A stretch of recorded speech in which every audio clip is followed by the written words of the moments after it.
ನಮಸ್ಕಾರ, very good morning. ಇದು news at 10. ನಿಮ್ಮೊಂದಿಗೆ ನಾನು ಹರೀಶ್ ನಾಗರಾಜು. ನಾಳೆ ಅಫ್ಕೋರ್ಸ್ ಹಬ್ಬನೋ ಹಬ್ಬ, ವರಮಹಾಲಕ್ಷ್ಮಿ ಹಬ್ಬ. ಕೊರೋನಾ ಬೇರೆ ಇದೆಯಾ? ಈಗ ಬೆಂಗಳೂರಿನ ಮಾರ್ಕೆಟ್ಗೆ ಕರ್ಕೊಂಡು ಹೋಗ್ತೀವಿ ನೋಡಿ. ಕೊರೋನಾ 3ನೇ ಅಲೆ ಭೀತಿಯಲ್ಲೂ ಭರ್ಜರಿ ವ್ಯಾಪಾರ ನಡೀತಾ ಇದೆ. ವರಮಹಾಲಕ್ಷ್ಮಿ ಹಬ್ಬಕ್ಕೆ ಖರೀದಿ ಜೋರು. ಬೆಂಗಳೂರಿನ ಹೃದಯ ಭಾಗದಲ್ಲಿದೆ KR ಮಾರುಕಟ್ಟೆ. ಅಲ್ಲಿ ಜನಜಾತ್ರೆ ಅಲ್ಲ, ಜನಸಾಗರ. Breaking news.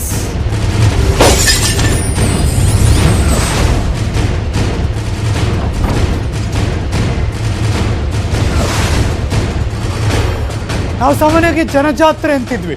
ಅಂದರೆ ಜಾತ್ರೆ ಒಂದಷ್ಟು ಸೀಮಿತವಾಗಿರುತ್ತೆ, ಒಂದಷ್ಟು ದೂರ ತನಕ ಜಾತ್ರೆ ಓಕೆ. ಇದು ಹಂಗಲ್ಲ, ಸಾಗರ.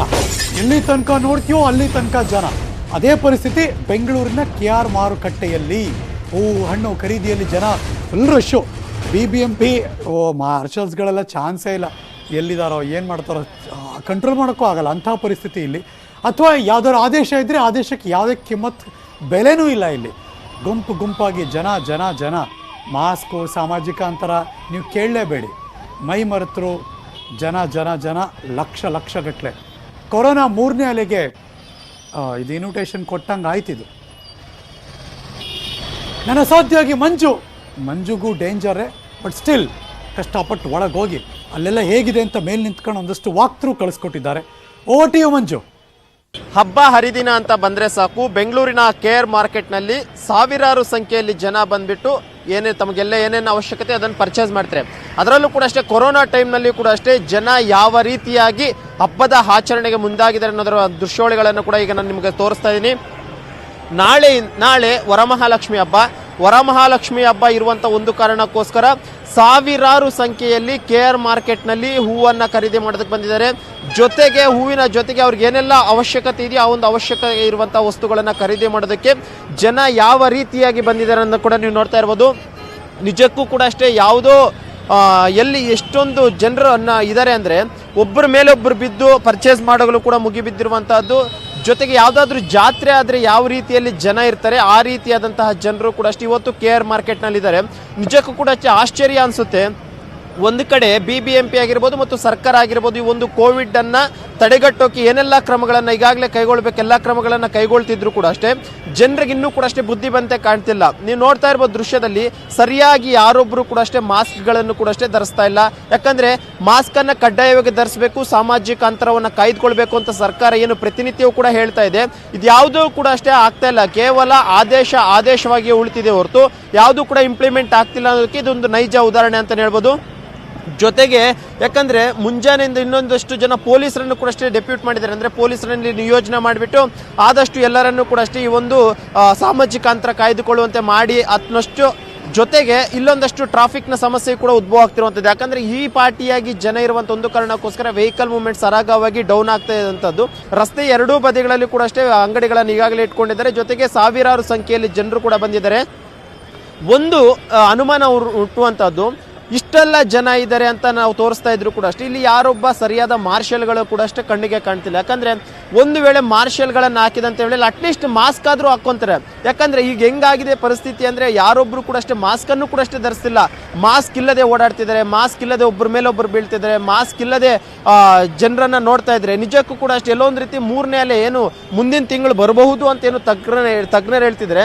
ಈ ರೀತಿಯಾಗಿ ಅನ್ನೋದು ಪ್ರತಿನಿತ್ಯವೂ ಕೂಡ ಏನಾದರೂ ಬೆಂಗಳೂರು ನಗರದಲ್ಲಿ ಆದಂಥ ವೇಳೆಯಲ್ಲಿ ಆ 3ನೇ ಅಲೆ ಅನ್ನುವಂಥದ್ದು ಬೇಗನೆ ಬರುತ್ತೆ ಅಂತ ಹೇಳ್ಬೋದು. ನಮಗೆ ಕೊರೋನಾ ಬರಲಿ ಪರವಾಗಿಲ್ಲ, ನಮ್ಗೆ ಹಬ್ಬ ಮುಖ್ಯ ಅನ್ನುವಂಥ ನಿಟ್ಟಿನಲ್ಲಿ ಜನರು ಈ ಪಾರ್ಟಿಯಾಗಿ ಬಿದ್ದಿರುವಂಥದ್ದು. ಜೊತೆಗೆ ಪರ್ಟಿಕ್ಯುಲರ್ ಆಗಿ KR ಮಾರ್ಕೆಟ್ ಸರ್ಕಲ್ನಿಂದ ಹಿಡಿದು ಟೌನ್ ಹಾಲ್ಗೆ ಹೋಗುವಂತಹ ರಸ್ತೆ ಏನು ಕಾಣ್ತಾ ಇದೆ, ಆ ಒಂದು ಟೌನ್ ಹಾಲ್ಗೆ ಹೋಗುವಂಥ ರಸ್ತೆ ಎರಡೂ ಬದಿಗಳಲ್ಲಿಯೂ ಕೂಡ ಅಷ್ಟೇ ನೀವು ನೋಡ್ತಾ ಇರ್ಬೋದು ಯಾವ ರೀತಿಯಲ್ಲಿ ಅಂಗಡಿಗಳನ್ನು ಹಾಕ್ಕೊಂಡಿದ್ದಾರೆ, ಯಾವ ರೀತಿಯಲ್ಲಿ ಜನರು ಆ ಬಸ್ಗಳೇನು ವೆಹಿಕಲ್ ಹೋಗ್ತಾ ಇರುವಂಥದ್ದು ನೀವು ನೋಡ್ತಾ ಇರೋ ಒಂದಷ್ಟು ವೆಹಿಕಲ್ಗಳು ಹೋಗ್ತಾ ಇದೆ. ಒಲ್ಲೊಂದು ರೀತಿ ಜನಜಂಗುಳಿ ಅಂತಾನೆ ಹೇಳ್ಬೋದು. ಯಾಕಂದರೆ ಇಷ್ಟು ದಿನ ಕೂಡ ಅಷ್ಟೇ KR ಮಾರ್ಕೆಟ್ನಲ್ಲಿ ಒಂದಷ್ಟು ಜನ ಕಡಿಮೆ ಆಗ್ತಾ ಬಂದಿತ್ತು. ಯಾಕಂದರೆ ಅಷ್ಟೊಂದು ಪೊಲೀಸರನ್ನು ನಿಯೋಜನೆ ಮಾಡ್ತಾಯಿದ್ರು, ಮಾರ್ಷಲ್ಗಳನ್ನು ಕೂಡ ನಿಯೋಜನೆ ಮಾಡ್ತಾಯಿದ್ರು. ಆದರೆ ಇವತ್ತು ಯಾರೊಬ್ಬರು ಕೂಡ ಕಾಣ್ತಾ ಇಲ್ಲ. ಒಂದಷ್ಟು ಜನ ಟ್ರಾಫಿಕ್ ಪೊಲೀಸರಿದ್ದಾರೆ ಬಿಟ್ಟರೆ ಮಾರ್ಷಲ್ಗಳಂತೂ ಯಾರೊಬ್ಬರು ಕೂಡ ಇಲ್ಲ. ಎಲ್ಲೋ ಒಂದು ರೀತಿ ಈ ಒಂದು ಕೊರೋನಾ ಭಯಕ್ಕಿಂತನೂ ಹಬ್ಬ ಮಾಡಬೇಕು ಅನ್ನುವಂತಹ ಒಂದು ಖುಷಿನೇ ನಮ್ಮ ಜನಕ್ಕೆ ಜಾಸ್ತಿ ಆಗಿದೆ ಅಂತ ಅನಿಸುತ್ತೆ. ಕ್ಯಾಮ್ರಾ ಪರ್ಸನ್ ನೂರ್ ಅಹಮದ್ ಜೊತೆ ಮಂಜುನಾಥ್, ನ್ಯೂಸ್ 18 ಕನ್ನಡ, ಬೆಂಗಳೂರು. KR ಮಾರುಕಟ್ಟೆಯಿಂದ ಅಂಚೆಪಾಳ್ಯದ ಕಡೆ ಕರ್ಕೊಂಡು ಹೋಗ್ತೀನಿ. ಅಲ್ಲೂ ಕೂಡ ಮೆಟ್ರೋ ನಿಲ್ದಾಣ, ಅಲ್ಲೊಂದು ಪ್ರೊಟೆಸ್ಟ್ ನಡೀತಾ ಇದೆ. ಮೆಟ್ರೋ ಪಿಲ್ಲರ್ನ ಏರಿ ಸ್ಥಳೀಯರು ಪ್ರತಿಭಟನೆ ಮಾಡಿದ್ರು. ಬೆಂಗಳೂರು ಉತ್ತರ ತಾಲೂಕಿನ ಅಂಚೆಪಾಳ್ಯದಿಂದ ಬರ್ತಿರೋ ಬ್ರೇಕಿಂಗ್ ನ್ಯೂಸ್.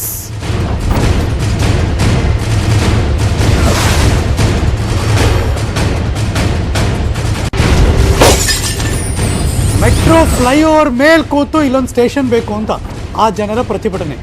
ಪೊಲೀಸರಿಗೆ ಯಾಮಾರಿಸಿ ಮೆಟ್ರೋ ಪಿಲ್ಲರ್ ಏರಿದ್ರು, ಜನ ಕೆಳಗಿಳಿಸಿದ್ರು. ಅದಾದ್ಮೇಲೂ ಕೂಡ ಹೆದ್ದಾರಿಯಲ್ಲೇ ಮುಂದುವರಿತು ಪ್ರತಿಭಟನೆ. ಅದರ ದೃಶ್ಯ ನೋಡ್ತಾ ಇದ್ದೀರಾ.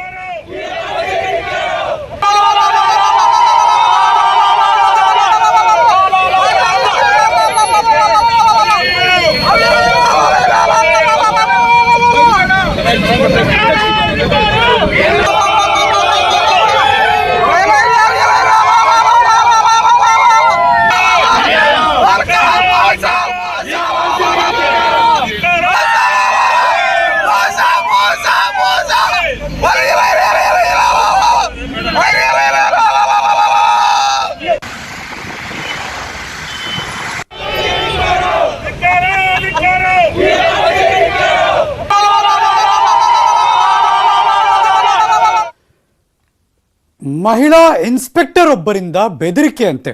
ಮುಖ್ಯಮಂತ್ರಿಗಳಿಗೆ ಅಹವಾಲನ್ನ ಸಲ್ಲಿಸಿದ್ರು ಒಬ್ಬ ಮಹಿಳೆ. RT ನಗರದ ನಿವಾಸದ ಹತ್ತಿರ ತಮ್ಮ ಅಳಲನ್ನ ತೊಡ್ಕೋತಾ ಇದ್ರು. Breaking news.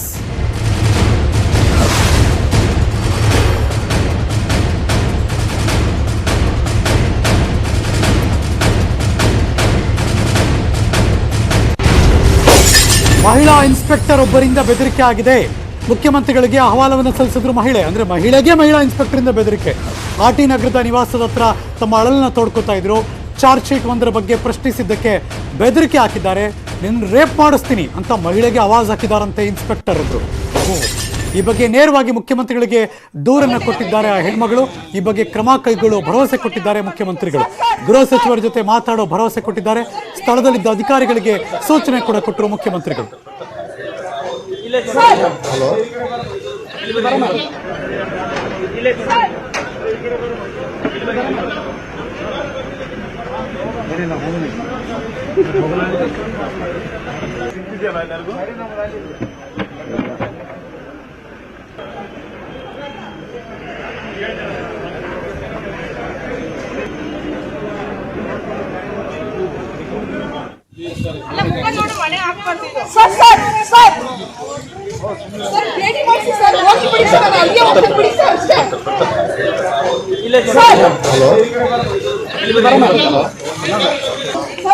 ಚಾರ್ಜ್ ಶೀಟ್ ಮುಚ್ಚಿಟ್ಟಿದ್ದಾರೆ ಸರ್.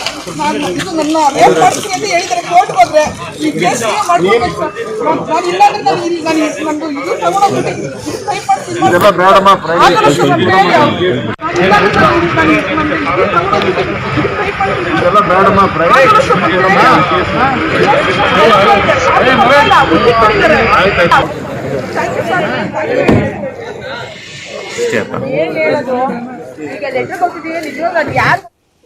ಮತ್ತಷ್ಟು ಮಾಹಿತಿ ನನ್ನ ಸಹೋದ್ಯೋಗಿ ಪೊಲಿಟಿಕಲ್ ಬ್ಯೂರೋ ಇಂದ ಕೃಷ್ಣ ದೂರವಾಣಿ ಸಂಪರ್ಕದಲ್ಲಿದ್ದಾರೆ.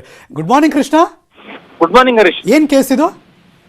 ಹರೀಶ್, ಇದು ಒಂದ್ ರೀತಿ ಇದು ಲೇಡಿ ಇನ್ಸ್ಪೆಕ್ಟರ್ ಕೇಸ್ ಅಂತ ಆ ಲೇಡಿ ಆರೋಪವನ್ನ ಮಾಡ್ತಾ ಇದ್ದಾರೆ. ಪ್ರಮುಖವಾಗಿ ಎಲ್ಲೋ ಒಂದ್ ಕಡೆ ಆ ಒಂದು ಲೇಡಿ ಪೊಲೀಸ್ ಅಧಿಕಾರಿ ಏನಿದ್ದಾರೆ ಅವರು ಇವ್ರಿಗೆ ಈ ಒಂದು ಮಹಿಳೆಗೆ ಬೆದರಿಕೆಯನ್ನ ಹಾಕಿದ್ದಾರೆ ಅನ್ನೋದು. ಅಂದ್ರೆ ನಿಮ್ಮನ್ನ ರೇಪ್ ಮಾಡಿಸ್ತೀನಿ ಅನ್ನೋ ಮಾತನ್ನ ಎಲ್ಲೋ ಒಂದ್ ಕಡೆ ಆ ಒಂದು ಲೇಡಿ ಇನ್ಸ್ಪೆಕ್ಟರ್ ಅವರು ಇವ್ರಿಗೆ ಹೇಳಿದ್ದಾರೆ ಅನ್ನೋದು. ಆ ಒಂದು ಕಾರಣಕ್ಕೋಸ್ಕರವಾಗಿ ಇವತ್ತು ಆಕ್ರೋಶಗೊಂಡು ಇವತ್ತು ಮುಖ್ಯಮಂತ್ರಿಗಳನ್ನ ಭೇಟಿ ಮಾಡಿ ಒಂದು ಮನವಿಯನ್ನ ಸಲ್ಲಿಸಿರುವಂತದ್ದು. ಎಲ್ಲೋ ಒಂದ್ ಕಡೆ ಮುಖ್ಯಮಂತ್ರಿ ಬಸವರಾಜ ಬೊಮ್ಮಾಯಿ ಅವರು ಕೂಡ ಅವರ ಮನವಿಯನ್ನ ಸ್ವೀಕರಿಸ್ತೇನೆ ಹೋಗ್ತಾ ಇದ್ರು. ಇಂಥ ಸಂದರ್ಭದಲ್ಲಿ ಅವರು ಕೂಡ ಆ ಮಹಿಳೆ ಆಕ್ರೋಶ ಭರಿತವಾಗಿ ಮಾತಾಡಿದಂತ ಸಂದರ್ಭದಲ್ಲಿ ಮತ್ತೆ ಮುಖ್ಯಮಂತ್ರಿಗಳು ಮತ್ತೆ ಕಾರನ್ನ ನಿಲ್ಲಿಸಿ ಅವರನ್ನ ಮನವಿ ಪಡ್ಕೊಳ್ಳುವ ಒಂದು ಕೆಲಸನ ಮಾಡಿದ್ರು. ಜೊತೆಗೆ ಆ ಒಂದು ಮನವಿಗೆ ಸಂಬಂಧಪಟ್ಟಂತೆ ಯಾರು ಗೃಹ ಸಚಿವರಿಗೆ ಈ ಕೂಡಲೇ ತಿಳಿಸಿ ಯಾರು ಅಧಿಕಾರಿ ಅವರ ವಿರುದ್ಧವಾಗಿ ಸೂಕ್ತವಾದಂತ ಕ್ರಮವನ್ನ ಕೈಗೊಳ್ಳೋದಕ್ಕೂ ಕೂಡ ಸೂಚನೆಯನ್ನ ಕೊಡಿ ಅನ್ನೋ ಒಂದು ಮಾತನ್ನ ಮುಖ್ಯಮಂತ್ರಿ ಬಸವರಾಜ ಬೊಮ್ಮಾಯಿ ಅವರು ಅಲ್ಲಿರ್ತಕ್ಕಂಥ ಅಧಿಕಾರಿಗಳಿಗೆ ಸೂಚನೆಯನ್ನ ಕೊಟ್ಟಿದ್ದಾರೆ. ಸದ್ಯಕ್ಕೆ ಆ ಒಂದು ಮಹಿಳೆ ಯಾರು ಅನ್ನೋದ್ರ ಬಗ್ಗೆ ಇನ್ನಷ್ಟೇ ಗೊತ್ತಾಗಬೇಕಾಗಿದೆ ಹರೀಶ್. ಆದ್ರೆ ಪ್ರಮುಖವಾಗಿ ಎಲ್ಲೋ ಒಂದ್ ಕಡೆ ಈ ಮಹಿಳೆ ಏನಿದ್ರೆ ಆ ದೂರು ಕೊಟ್ಟಂತ ಮಹಿಳೆ ಏನಿದ್ರೆ ಆ ಮಹಿಳೆಯ ತಾಯಿ ಅವರಿಗೆ ಆ ಒಂದು ಲೇಡಿ ಇನ್ಸ್ಪೆಕ್ಟರ್ ಏನಿದ್ರೆ ಅವರು ಬಹಳಷ್ಟು ಸಮಸ್ಯೆಯನ್ನ ಕೊಡ್ತಾ ಇರುವಂತದ್ದು. ಆ ಒಂದು ಕಾರಣಕ್ಕೋಸ್ಕರವಾಗಿ ಸ್ವಲ್ಪ ದಿನಗಳ ಕಾಲ ಅವರ ವಿರುದ್ಧವಾಗಿ ನ್ಯಾಯವನ್ನ ಕೊಟ್ಟಿಲ್ಲ ಅನ್ನೋ ಒಂದು ಕಾರಣಕ್ಕೋಸ್ಕರವಾಗಿ ಅವರ ವಿರುದ್ಧ ಕೇಸ್ ಮಾಡಿದಂತ ಸಂದರ್ಭದಲ್ಲಿ Okay. ಆ ಒಂದು ಲೇಡಿ ಇನ್ಸ್ಪೆಕ್ಟರ್ ಅವರು ಇವ್ರ ಮೇಲೆ ಬೆದರಿಕೆಯನ್ನ ಹಾಕಿದ್ದಾರೆ. ಅಂದ್ರೆ ನಿಮ್ಮನ್ನ ರೇಪ್ ಮಾಡಿಸ್ತೀನಿ ಕಳ್ರ ಯಾವ ಇನ್ಸ್ಪೆಕ್ಟರ್ ಅಂತ ಗೊತ್ತಾಯ್ತಾ? ಇನ್ನಷ್ಟೇ ಗೊತ್ತಾಗಬೇಕಾಗಿದೆ Harish. Thank you so much Krishna, ಈ ಕ್ಷಣದ ಮಾಹಿತಿನ ಅಪ್ಡೇಟ್ ಮಾಡಿದ್ದಕ್ಕೆ.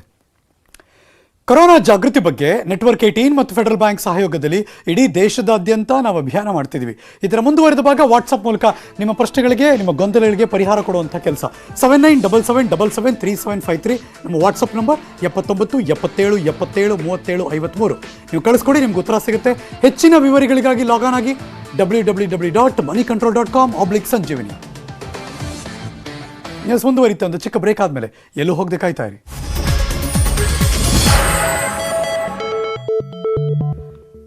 Welcome back. ಅಡ್ಡಕತ್ತರಿಯಲ್ಲಿ ಮುಖ್ಯಮಂತ್ರಿ ಬೊಮ್ಮಾಯಿ ಅವರು ಖಾತೆ ಖ್ಯಾತೆ, ಇದರ ಜೊತೆ ಸಮುದಾಯದ ಸಂಕಷ್ಟ ಬೇರೆ, ಮೀಸಲಾತಿ ಒತ್ತಡ ಇನ್ನೊಂದು ಕಡೆ, ಅದನ್ನು ತಪ್ಪಿಸ್ಕೊಳ್ಳೋದಕ್ಕೆ ಬಿಗ್ ಪ್ಲಾನ್. ಈ ಹೊತ್ತಿನ ಸ್ಪೆಷಲ್ 3 ಸದಸ್ಯ ಸೂತ್ರ.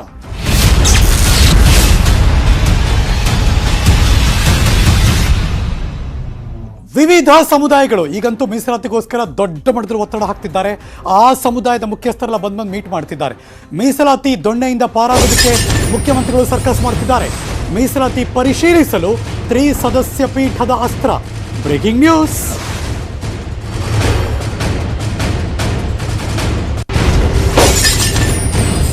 ಗಾದೆ ಮಾತೆ ಅದೇ ಅಲ್ವಾ, ಬೀಸೋ ದೊಣ್ಣೆಯಿಂದ ತಪ್ಪಿಸ್ಕೊಂಡ್ರೆ 100 ವರ್ಷ ಆಯಿಸು ಅಂತ.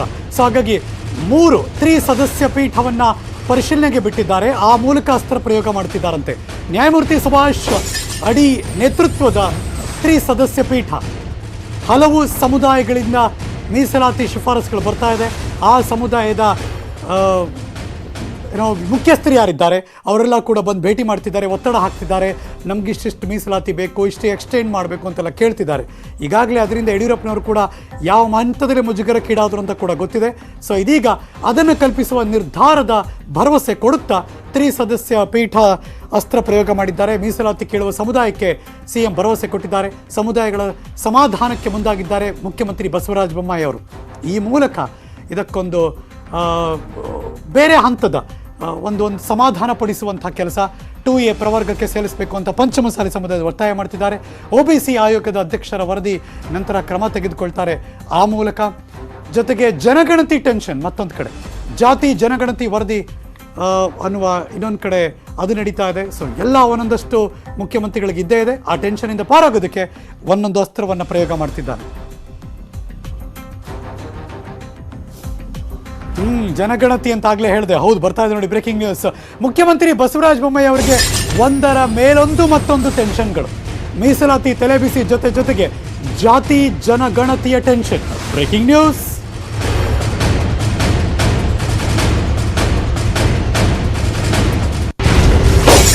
ಹತ್ತು ವರ್ಷ ಆಯ್ತು. ಸೊ ಹಾಗಾಗಿ ಈಗ ಜನಗಣತಿ ಕಥೆ ವರದಿ ಬಿಡುಗಡೆ ಹೋರಾಟಕ್ಕೆ ಸಿದ್ಧತೆ ನಡೀತಾ ಇದೆ.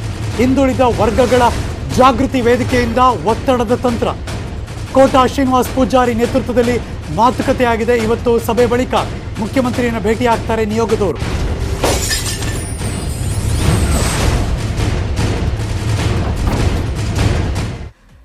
ಯಾವುದ್ರ ಕಡೆ ಗಮನ ಹರಿಸೋದು, ಯಾರನ್ನ ವಿಶ್ವಾಸಕ್ಕೆ ತೆಗೆದುಕೊಳ್ಳೋದು, ಯಾವುದನ್ನ ಯಾವ ಮೂಲಕ ಈ ಪ್ರಾಬ್ಲಮ್ಗಳಿಗೆ ಸೊಲ್ಯೂಷನ್ ಕಂಡುಹಿಡಿಯೋದು, ಬಸವರಾಜ ಬೊಮ್ಮಾಯಿ ಅವರಿಗೆ ಎಲ್ಲವೂ ಕೂಡ ಬಿಸಿ ತುಪ್ಪನೇ ಈ ಕ್ಷಣ. ಮಿಸ್ ಮುಂದುವರಿತ ಒಂದು ಚಿಕ್ಕ ಬ್ರೇಕ್ ಆದಮೇಲೆ ಬ್ರೇಕ್ ಮುಂಚೆ ನಿಮ್ಮೆಲ್ಲರ ಗಮನಕ್ಕೆ, ದೇಶದಲ್ಲಿ ಎಲ್ಲರಿಗೂ ಕೊರೋನಾ ವ್ಯಾಕ್ಸಿನ್ ಸಿಗಬೇಕು ಅನ್ನೋದು ನೆಟ್ವರ್ಕ್ 18 ಆಶಯ. ಫೆಡರಲ್ ಬ್ಯಾಂಕ್ ಅಪೋಲೋ ಸಹಯೋಗದೊಂದಿಗೆ ನೆಟ್ವರ್ಕ್ 18 ಈ ಆಶಯಕ್ಕೆ ದೇಶವ್ಯಾಪಿ ಬಲ ಸಿಕ್ಕಿದೆ. ಎಲ್ರಿಗೂ ವ್ಯಾಕ್ಸಿನ್ ಅನ್ನೋ ಜಾಗೃತಿ ಮೂಡಿದೆ.